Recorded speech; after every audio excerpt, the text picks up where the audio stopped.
Hello everyone! So this is Edmond Mendaros channel, isang content creator at gumagawa ng mga tutorials katulad ng PC, laptop troubleshootings, mobile device troubleshootings at marami pang ibang klaseng tutorials na sinashare ko dito sa aking channel. At kung bago ka lang sa aking YouTube channel, so please huwag mong kakalimutan mag-like, share at subscribe. I-click mo na rin yung bell notifications para ma-update ka sa aking mga bagong videos and tutorials. So sa video ito ay pag-uusapan natin at i-guide ko kayo on how to change your Shopee profile photo on your Shopee apps.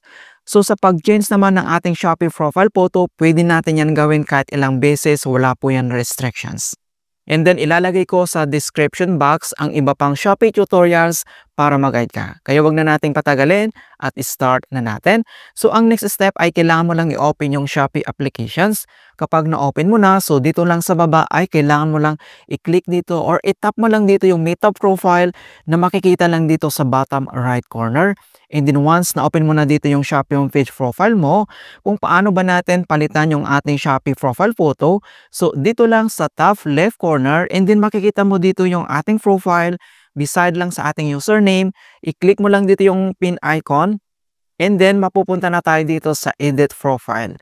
Ayan, so dito sa pinakagitna lang, i-tap mo lang dito yung edit. And then, madadirect na tayo kaagad dito sa ating mobile gallery. So, select ka lang dito kung anong photo yung gusto mong i-select. So, dito lang sa left corner ay i-click mo lang dito yung all images.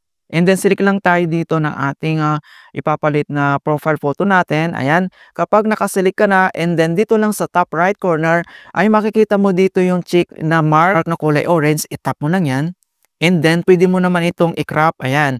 So, pwede mong i-crop. Ayusin mo yung profile photo mo kung maayos o hindi. Ayan. Kapag okay na, i-tap mo ulit dito sa top right corner yung check mark na kulay orange. So, ganyan. Okay. So, makikita nyo na napalitan na natin yung ating profile photo para ma-save ito. So, dito lang ulit sa top right corner, makikita mo dito yung check mark na kulay orange. I-tap ulit yan para ma-save. Ayan. So makikita nyo na, na-save na yung ating profile photo na palitan na natin dito sa ating profile homepage ng ating Shopee apps.